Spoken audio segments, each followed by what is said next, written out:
দশম শ্রেণীর শিক্ষার্থীবৃন্দ, বেঙ্গলি মাস্টার্স চ্যানেলে তোমাদের স্বাগত। আজ আমি তোমাদের বাংলা সহায়ক পাঠ কোনি থেকে 2025 সালের মাধ্যমিক পরীক্ষার জন্য কোন কোন প্রশ্নগুলি গুরুত্বপূর্ণ তা একে একে তুলে ধরব। তোমরা জানো তোমাদের কোনি উপন্যাসটি অনেক বড়, তাই শুধুমাত্র 2-4টা প্রশ্ন করলে এখান থেকে কিন্তু পরীক্ষায় হুবহু কমন পাওয়া যাবে না। তাই তোমরা যদি পরীক্ষায় হুবহু কমন পেতে চাও, আমার দেওয়া প্রশ্নগুলি অবশ্যই তৈরি করবে। আমি যে প্রশ্নগুলি গুরুত্বপূর্ণ তার পাশে স্টার মার্কস দিয়ে রেখেছি এবং যেগুলি আরও গুরুত্বপূর্ণ সেগুলি সবুজ রং দিয়ে হাইলাইট করে রেখেছি। তোমাদের কিন্তু এই স্টার মার্কস দেওয়া প্রশ্নগুলো অবশ্যই করতে হবে।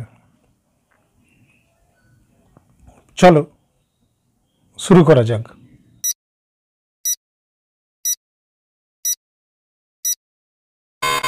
প্রশ্ন হলো, আজ বারুণী।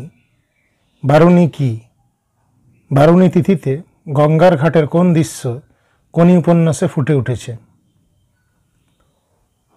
2 নম্বর প্রশ্নে রয়েছে, কোনি উপন্যাস অবলম্বনে কোনির সাঁতার প্রশিক্ষক ক্ষিতীশ সিংহের চরিত্রটি সংক্ষেপে আলোচনা করো। 3 নম্বর প্রশ্নে রয়েছে, এটা বুকের মধ্যে পুষে রাখুক। কি পুষে রাখার কথা বলা হয়েছে?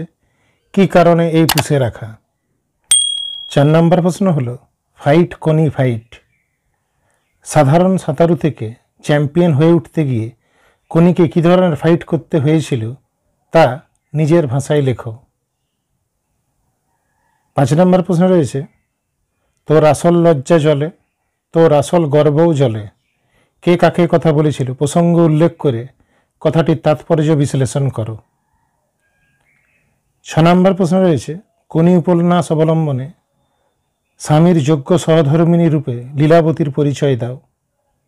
অথবা প্রথম দিকে লীলাবতী বিদ্রোহী হয়েছিল। লীলাবতী বিদ্রোহী হয়েছিল কেন?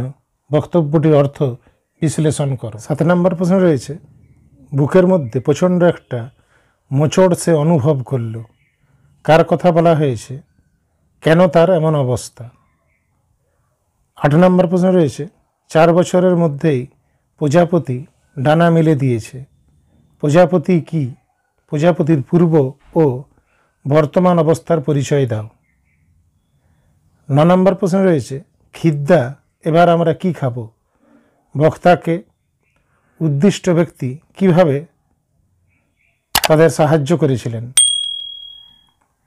10 নম্বর প্রশ্ন রয়েছে, কম্পিটিশনে পড়লে মেয়েটি তো আমার পা ধোয়া জল খাবে।